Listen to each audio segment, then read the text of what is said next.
Ruba un camion dalla altezza urbana e semina il panico tra le auto. Momenti di paura la scorsa notte a Legnago. 31enne marocchino ubriaco arrestato dopo aver speronato l'auto dei carabinieri e danneggiato decine di vetture. Sì del Parlamento, nuova accelerata per l'autonomia. Approvata in serata una risoluzione della maggioranza Lega 5 Stelle che impegna il governo a rispettare l'esito del referendum del 22 ottobre. L'ex ministro dell'Ambiente è indagato a Roma per associazione delinquere finalizzata alla corruzione, presunte mazzette per provviste realizzate tramite progetti per centinaia di milioni in Cina e Montenegro. In tutte le piazze del Veneto, come in tutta Italia, manifestazioni, cortei e assemblee degli studenti per chiedere il vero cambiamento nel mondo della scuola. Scoperto all'Università di Padova un nuovo gene responsabile di una delle cause più frequenti della cosiddetta morte improvvisa giovanile, la cardiomiopatia aritmogene. A Codognè il sindaco Roberto Betti sfida Chiara Ferragni e l'acqua firmata a 8 euro. Domenica offrirà ai cittadini quella dell'acquedotto.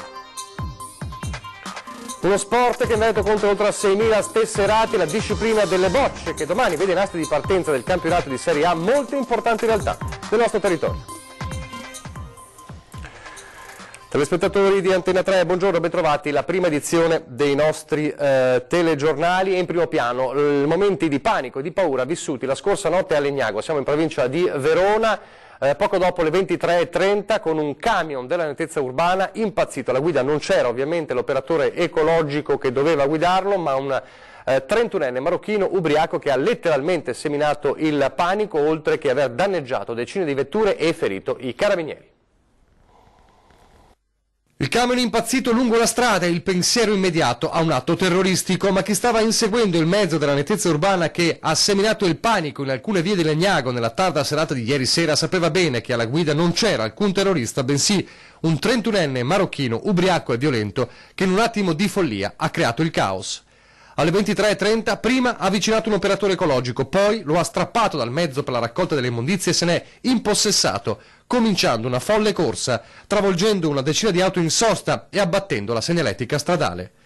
Scattato l'allarme sul posto è intervenuta immediatamente una pattuglia del nucleo radiomobile dei carabinieri di Legnago, che si è messa all'inseguimento dell'uomo.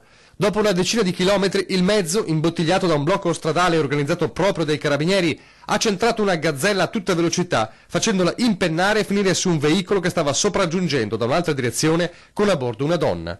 A questo punto il marocchino è stato bloccato dai militari.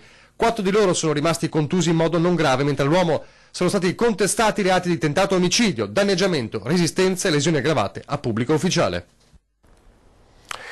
Lasciamo per un attimo la cronaca e questa davvero tragedia sfiorata per parlare dell'autonomia del Veneto a 10 giorni ormai da quello che è l'anniversario del primo anno dal referendum del 22 ottobre. È arrivata nella serata di ieri un importante documento, una risoluzione della maggioranza parlamentare di Lega e Movimento 5 Stelle che impegna il governo a rispettare il referendum. Autonomia, piede premuto sull'acceleratore da parte della maggioranza giallo-verde, approvata da Camera e Senato su richiesta dei capogruppo di Lega e Movimento 5 Stelle una risoluzione che impegna l'esecutivo a garantire maggiore autonomia a Veneto e Lombardia in piena attuazione dell'articolo 116 della Costituzione. Un'accelerata quella dell'Aula parlamentare accolta con entusiasmo dalla Ministra per gli Affari Regionali e le Autonomie Erika Stefani che ringraziando deputati e senatori sottolinea la chiara volontà del governo di arrivare all'attuazione del regionalismo differenziato sia per chi ha già formalizzato la richiesta di autonomia sia per le regioni che ancora devono farlo. Un passo che con ogni probabilità rientra nelle concessioni reciproche che Lega e 5 Stelle stanno mettendo in atto nell'ambito del DEF per salvaguardare quell'equilibrio delicatissimo sui rispettivi elettorati dalle sensibilità indubbiamente molto diverse. Il Carroccio vorrebbe tutto e subito, i 5 Stelle pare preferiscano un percorso più graduale. Tant'è. Sul fronte opposto non mancano le perplessità e le obiezioni, soprattutto sull'aspetto dei criteri da adottare per concedere le maggiori competenze richieste, come quelle sollevate dal presidente della Regione Toscana Enrico Rossi, che vorrebbe una maggiore autonomia per tutte le regioni che chiedono l'allargamento delle prerogative previste dalla Costituzione e considera poco realistica la richiesta di trattenere i 9 decimi delle tasse combinate alle 23 materie, tanto cara al Veneto e al presidente Zaia. Torniamo a parlare di cronaca giudiziaria, è noto soprattutto ovviamente non solo per aver risieduto per lungo tempo nella provincia di Venezia, ma anche per essere uno dei fautori del noto decreto Clini-Passera sul grandi navi a Venezia, ma è nei guai già da qualche anno, dal 2014, per un'inchiesta prima per peculato e poi per corruzione. Parliamo dell'ex ministro dell'ambiente Corrado Clini, che è indagato adesso a Roma anche per associazione delinquere finalizzata alla corruzione con l'aggravante della transnazionalità. L'inchiesta verte su presunte provviste realizzate tramite progetti per centinaia di milioni realizzati in Cina e Montenegro, rispettivamente per 200 milioni e 14 milioni di euro, approvati nell'arco di più di un decennio e riguardante prevalentemente la riqualificazione ambientale di alcune aree. Il sospetto degli inquirenti è che dietro il finanziamento di questi progetti transnazionali, ottenuti però da imprese italiane, ci sia stato un giro di mazzette. Ed ora a Padova, per tornare a parlare dell'incubo Spaccate, e resta in carcere, come sappiamo, l'abbiamo sentito ieri, il tunisino quarantenne ritenuto dalla polizia l'autore di almeno una parte delle oltre 30 che hanno bersagliato Padova in questi giorni. Emerge anche il dettaglio che l'uomo viveva in una casa dell'Ater assegnata alla sorella. Nega tutto Amor Ben Lazar Torchi, il tunisino quarantenne interrogato ieri in tribunale a Padova dal giudice per le indagini preliminari. È lui, secondo gli investigatori della polizia, l'autore di almeno 4 dei colpi che hanno creato il panico tra i commercianti della città. Lo straniero resterà in carcere, il giudice teme la possibile reiterazione del reato. Intanto le indagini continuano. Secondo quanto ricostruito dagli agenti della squadra mobile, il tunisino avrebbe addirittura fatto uso di droga prima di entrare in azione e fare razzia nei negozi.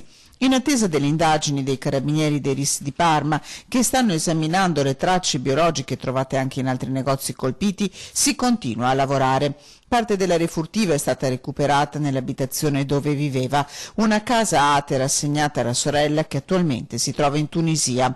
Un alloggio che viene affidato sulla base di una graduatoria pubblica e dove nessuno sapeva vivesse stabilmente lo straniero, vecchia conoscenza delle forze dell'ordine. Sempre la sicurezza e gli esiti dell'operazione che nelle ultime 24 ore hanno visto la partecipazione di carabinieri e polizia nella zona di Mestre. Ci racconta tutto Tommaso Stoppa al telefono.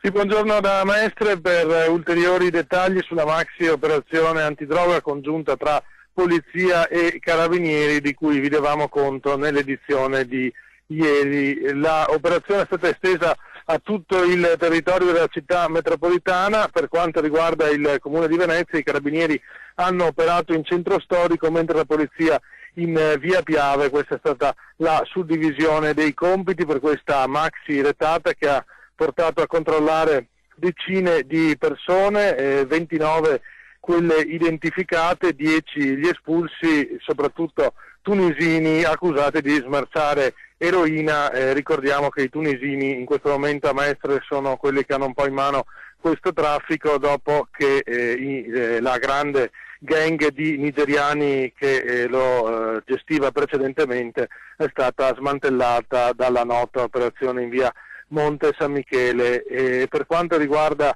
gli altri comuni, i poliziotti del commissariato di Jesolo hanno identificato ulteriori 2 spacciatori sempre tunisini e un cittadino albanese, attivi ai carabinieri di varie compagnie locali che si sono concentrati invece, come dicevamo, in centro a Venezia, in campo Santa Margherita e in campo San Pantalon, dove sono state 23 le persone identificate, altre 26 quelle in terraferma ad opera sempre dei militari. Altri pusher sono stati raggiunti anche nei comuni di San Donà e di Meolo. Le unità cinofile inoltre hanno lavorato un po' ovunque, in particolare nel famigerato parco di Villa Querini a Mestre hanno rinvenuto mezzo etto di marijuana che è stato naturalmente sequestrato. 2 i decreti di sospensione per altrettante attività commerciali in base al testo unico delle leggi di pubblica sicurezza. Uno riguarda il Play and Win di via Paruta a Mestre e uno il negozio Sonali Alimentari di via Piave, che già in passato era stato oggetto di attenzioni da parte delle forze dell'ordine. Entrambi questi locali, secondo la polizia, in questo caso erano un punto di incontro per pregiudicati, stranieri irregolari, tutti con precedenti per spaccio, rissa e reati contro il patrimonio. Per il momento resteranno chiusi 15 giorni. È tutto da Mestre, ma ulteriori aggiornamenti su questa operazione nelle prossime edizioni dei nostri telegiornali. A Treviso adesso, con il processo a carico di un cinquantenne, l'accusa è quella più terribile, quella di aver violentato la figlia di appena 11 anni. I fatti terribili si sarebbero verificati nel gennaio del 2015, un papà che si trasforma in orco e la sua vittima è la figlia di appena 11 anni. Ieri a Treviso si è aperto il processo a carico di un cinquantenne accusato di violenza sessuale per aver toccato più volte la ragazzina nelle parti intime. Le indagini della procura si sono concentrate sul padre dopo che la figlia aveva iniziato a dare segnali di malessere. Alle tante domande della mamma, che si era accorta che qualcosa non andava in quella bambina, l'11enne ha iniziato a raccontare cosa succedeva quando andava nel letto con il papà. La procura dunque ha aperto un'inchiesta dopo una serie di approfonditi accertamenti e ha ritenuto di chiedere il processo a carico del padre. In particolare la ragazzina è stata ascoltata in sede di incidente probatorio in un ambiente protetto e in questa occasione avrebbe confermato le accuse confessate alla madre. Il cinquantenne ha sempre respinto tutte le accuse, convinto di poter dimostrare la sua estraneità ai fatti contestati. Continuano i monitoraggi dopo il crollo del ponte Morandi a Genova e a Padova era sotto osservazione uno dei ponti della tangenziale, è stato deciso che verrà abbattuto. Al suo posto dovrebbe essere realizzato un ponte in acciaio con 2 campate da 15 metri ciascuna. Lo stato del viadotto di via Vigonovese è più grave del previsto e il vecchio ponte, per il quale era stato programmato un intervento di restauro, dovrà invece essere abbattuto e ricostruito. La decisione è stata presa dall'amministrazione comunale di Padova dopo una serie di approfondimenti e valutazioni durante mesi di indagine nei quali la struttura è stata osservata speciale, oggetto anche di un'indagine strutturale dell'università. Secondo l'assessore ai lavori pubblici Andrea Michalizzi, abbattere e ricostruire è più conveniente di un restauro che rappresenterebbe solo una parziale soluzione del problema. L'intervento è delicatissimo anche in ottica viabilità. Il viadotto fa parte della tangenziale di Padova ed è quindi percorso da un traffico intensissimo.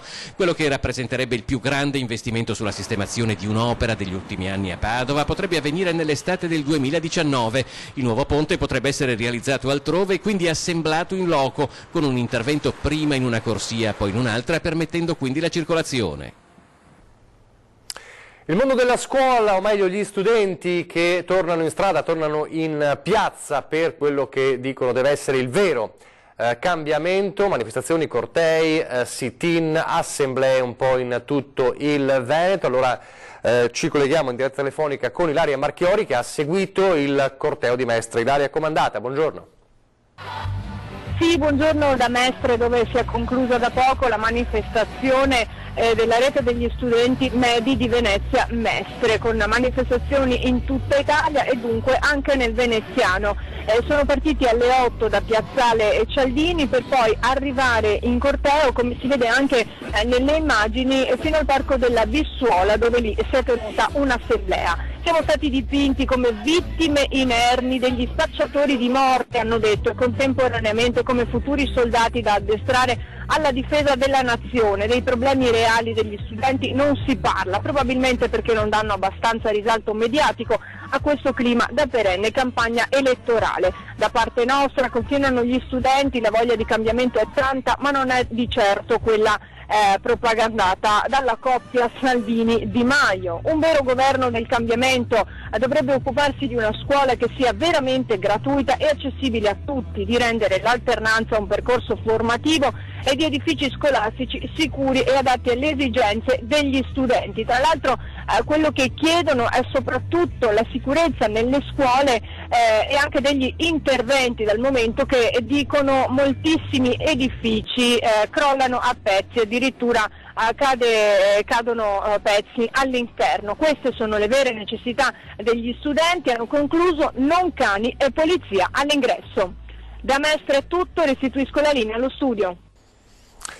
Grazie a Ilaria Marchiori. Andiamo a Verona, dove il Consiglio Comunale nella seduta di ieri notte ha approvato con 31 voti favorevoli e 1 contrario l'ordine del giorno di presa di posizione del Consiglio sulle dichiarazioni omofobe e contro la donna rese alla stampa dal consigliere leghista Alberto Zegger. Lo ricorderete, è il fautore della mozione anti-aborto che poi passò in Consiglio Comunale a Verona suscitando numerose polemiche e poi fu intervistato in una nota trasmissione, La Zanzara di Radio 24, e si lasciò andare a offese anche pesanti e frasi pesanti sugli omosessuali. Attraverso il documento presentato dal consigliere della Lega Mauro Bonato e sottoscritto da molti consiglieri di maggioranza e di opposizione, il Consiglio sottolinea che Verona è una città tollerante, accogliente, che non discrimina ed è sempre stata a favore della vita. Prendere distanza dalle parole che vanno contro la dignità della persona e manifesta una ferma censura da tali affermazioni. È la prima volta che nella storia del Consiglio Comunale Scaligero è stato votato un documento di questo genere. Torniamo a parlare di banche e di risarcimenti dei tanti, troppi risparmiatori truffati dal crack di Veneto Banca e Banca Popolare di Vicenza. I risarcimenti sono in arrivo, ma è scontro sui criteri di suddivisione di questi primi fondi. Allora arriva la proposta del Codacons Veneto. Ogni giorno che passa è un giorno drammatico, non è un giorno di ritardo, è un giorno drammatico che si aggiunge già a una tragedia. Si aggrava di giorno in giorno la situazione dei truffati dal crack delle due banche venete che il governo si è impegnato a risarcire. Il DEF ha confermato che l'apposito fondo sarà finanziato nel bilancio 2019, ma dal Codacons chiedono all'esecutivo di modificare i criteri per l'erogazione di queste prime risorse. Attualmente è previsto un ristoro pari al 30% della cifra persa da ciascun risparmiatore, con un massimale di 100.000 euro.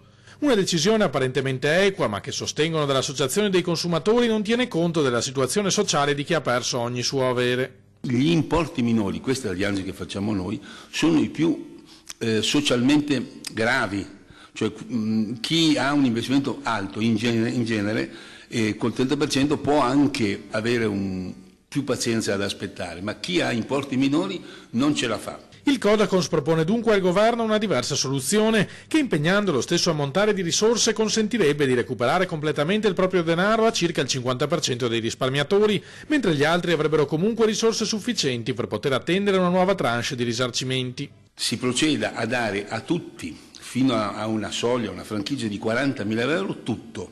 Per cui chi ha 26, 27, 28, 39.000, 40.000 euro incamera completamente il suo contenzioso con la banca, mentre gli altri, secondo il piano di rientro previsto dai fondi dormienti e integrato da ulteriori risorse se necessarie, hanno la possibilità di aspettare 1, 2 anni, 3 anni. In questo modo, spiegano i consumatori, si porrebbe rimedio alle emergenze sociali causate dal fallimento delle due banche, senza pesare troppo sulle tasche di chi ha perso somme maggiori. Ricordo che chi aspetta non riceve la somma ferma, ma la riceve rivalutata degli interessi legali e seduti e del tasso di inflazione, quindi è un'attesa non dolorosa. Ancora una volta Padova e l'Università di Padova all'avanguardia per quanto riguarda scienza e medicina. Scoperto infatti dall'Università di Padova un nuovo gene responsabile di una delle cause più frequenti della cosiddetta morte improvvisa giovanile. Si tratta della cardiomiopatia aritmogena, una malattia ereditaria che interessa una persona ogni 5.000 e provoca 2 morti all'anno ogni 100.000 persone sotto i 35 anni di età. Il gene è stato individuato da un gruppo di ricercatori dell'Ateneo Veneto, coordinato da Alessandra Rampazzo del Dipartimento di Biologia. Studi precedenti condotti dal medesimo gruppo dell'Università di Padova avevano già portato alla identificazione di 6 geni associati alla morte improvvisa giovanile. Adesso una breve pausa pubblicitaria.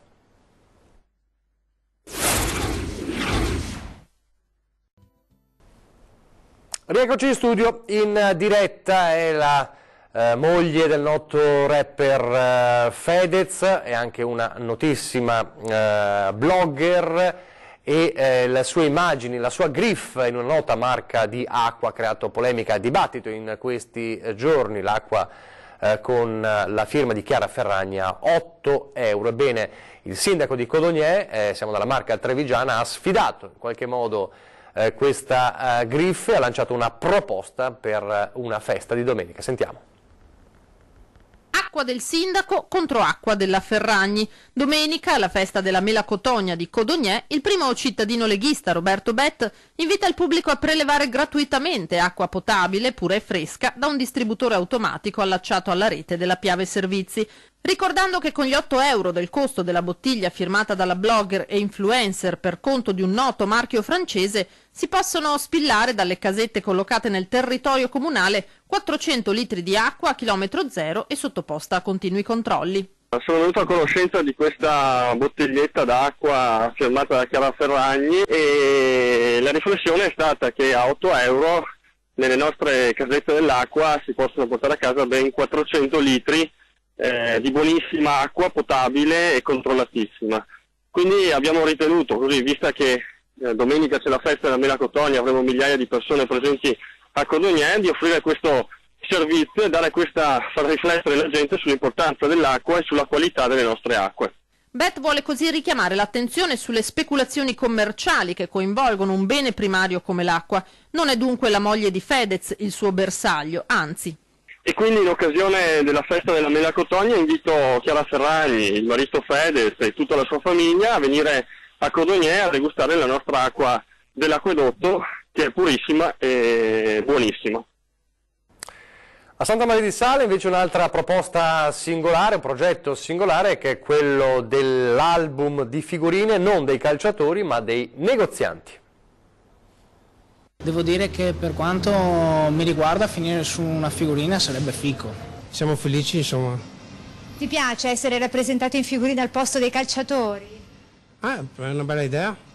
A Santa Maria di Sala e frazioni tra i commercianti non si fa che parlare di questo, l'album di figurine con protagonisti proprio loro, il barista, il panettiere, il fruttivendolo, solo per citarne alcuni, e tutti i negozianti del paese che aderiranno all'iniziativa dal nome Alla scoperta del mio paese. Allora, i protagonisti sono i nostri commercianti, che noi cercheremo assolutamente di supportare, perché con l'avvento dei centri commerciali che stanno aprendo a Iosa dobbiamo cercare di far squadra con loro, perché loro sono la parte debole, e quando noi facciamo gli interessi dei tanti contro gli interessi dei pochi facciamo sempre il nostro dovere. Progetto che decollerà dal prossimo novembre dalle scuole e dagli asili e con cui i bambini entreranno ogni giorno in contatto con chi lavora quotidianamente per la crescita economica e sociale del territorio. Sì, bisogna anche un po' combattere questi centri commerciali che sono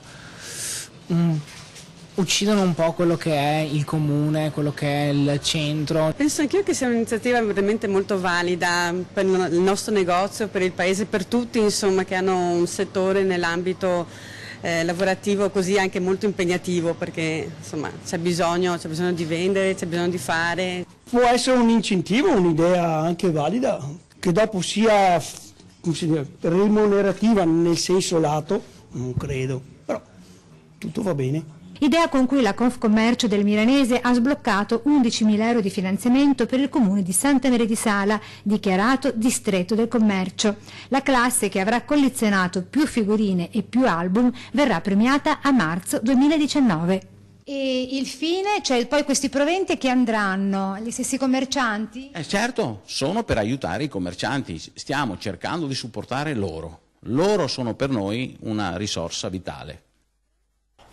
Lo sport adesso, non solo calcio e basket, vediamo come sta andando l'avventura europea dell'hockey bassano Under 17. Eurohockey Cup 2018, una grande occasione per l'hockey bassano, 3 vittorie, 3 sconfitte, numeri importanti per i 10 giocatori giallorossi che hanno affrontato il più importante torneo europeo di hockey su pista Under 17. I ragazzi di coach Simone Carnevali si sono scontrati con i portoghesi del Penafiel, seconda squadra del Portogallo, e i campioni di Germania del Cronenberg, battendo entrambi per poi perdere nello scontro diretto con l'Igualada. Nei quarti di finale i nostri hanno incrociato il Valongo e gli spagnoli dell'Alcoy, partita finita sullo 0-0 che permetteva però ai bassanesi di vincere sui tiri diretti 1-0.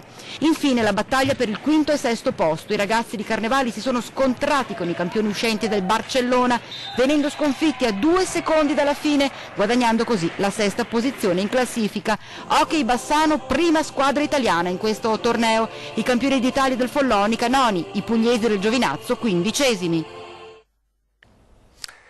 E poi c'è un altro sport che conta tantissimi tesserati in Veneto e purtroppo spesso non è sotto i riflettori dei media, eppure domani inizia il campionato di Serie A e stiamo parlando delle bocce, vediamo. bravo giocatore di boccia deve avere qualità atletiche, fisiche e soprattutto anche di concentrazione mentali. Toglietevi dalla testa le immagini tradizionali di un gioco di bocce solo per pensionati e affini. Qui si fa sul serio e il Veneto è uno dei grandi protagonisti di un mondo sportivo ricco di talenti, gare e sfide sul filo della tecnica e della potenza. Sabato al via il campionato di Serie A1 per la Federazione Italiana Bocce, che nella nostra regione conta un esercito di atleti appassionati. Abbiamo 6.500 tesserati, soci e agonistici, abbiamo una buona attività giovanile, femminile e poi facciamo tantissime manifestazioni durante l'anno. Sono giocatori che vanno anche a rappresentare la nostra nazionale e quindi siamo molto orgogliosi del lavoro che stanno facendo i nostri tecnici e le nostre società. Gare al via dunque per entrambe le specialità della disciplina, la classica raffa e le bocce al volo. E il Veneto può contare su squadre di altissimo livello. Per la prima specialità, le punte di diamante come il Monastier, già campione del mondo di categoria, e il Villafranca di Verona. Per la seconda specialità, il 90 di Piave e la Pontese di Ponte di Piave. Nel suo palmarès anche il titolo europeo. Uomini e donne, uno sport senza barriere e che negli anni ha vissuto una grande trasformazione. Sulla raffa è cambiato che abbiamo messo i campi sintetici, quindi abbiamo i campi veramente all'altezza della situazione, quindi non sono più i campi che avevano una volta quando si giocava così, per dire con l'ombra, ma adesso sono campi tecnicamente importanti. E poi abbiamo una specialità di volo che sui giochi tradizionali, soprattutto staffetta veloce, fanno la differenza. E poi l'età, ci sono grandi talenti anche under 18, i giovani non mancano, anche se dice il presidente si potrebbe fare di più. In ogni caso le bocce come sport solo per maturi e anziani è un mito da sfatare. Sfatiamo questo mito ma non lasciamo perdere il sociale, perché noi siamo molto attenti anche ai sociali, quindi abbiamo uno sport chiamato così per tutti, quindi tutti i nostri anziani, tutti i nostri giocatori possono giocare tranquillamente a bocce con la partita tradizionale.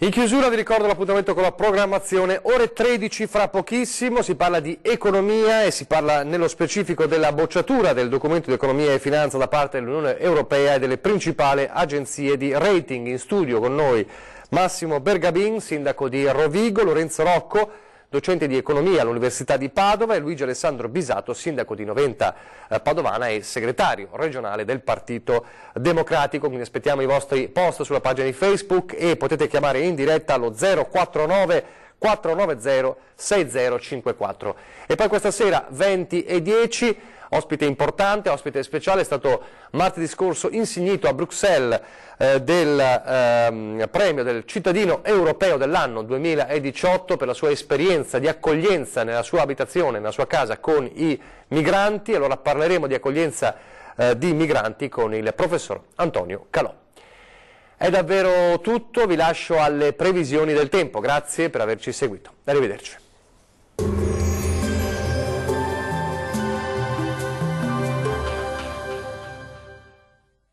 Ben ritrovati al meteo. La giornata di venerdì 12 ottobre sarà in prevalenza stabile sulle nostre regioni.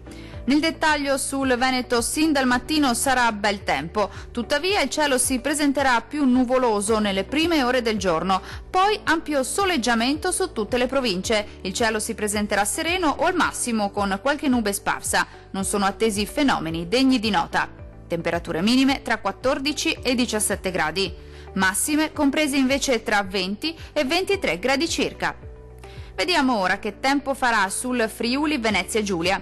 Poche novità, anche sulla nostra regione dominerà il sole. Sarà dunque una bellissima giornata all'insegna di un tempo asciutto. Il cielo sarà sereno e sgombro da nubi quasi su tutti i settori. Non sono attese piogge degne di nota. Temperature minime tra 15 e 16 gradi. Massime oscillanti invece tra 22 e 25 gradi circa. Vediamo infine la situazione meteorologica del Trentino Alto Adige. Tempo in prevalenza buono, soprattutto al mattino, quando sarà ampiamente soleggiato ovunque. Dal pomeriggio non si esclude qualche occasionale piovasco sui settori settentrionali della nostra regione, ma migliorerà molto presto. Temperature minime tra 14 e 17 gradi. Valori massimi compresi invece tra 24 e 28 gradi circa. Per ora dal meteo di Antenna 3 è tutto. Arrivederci.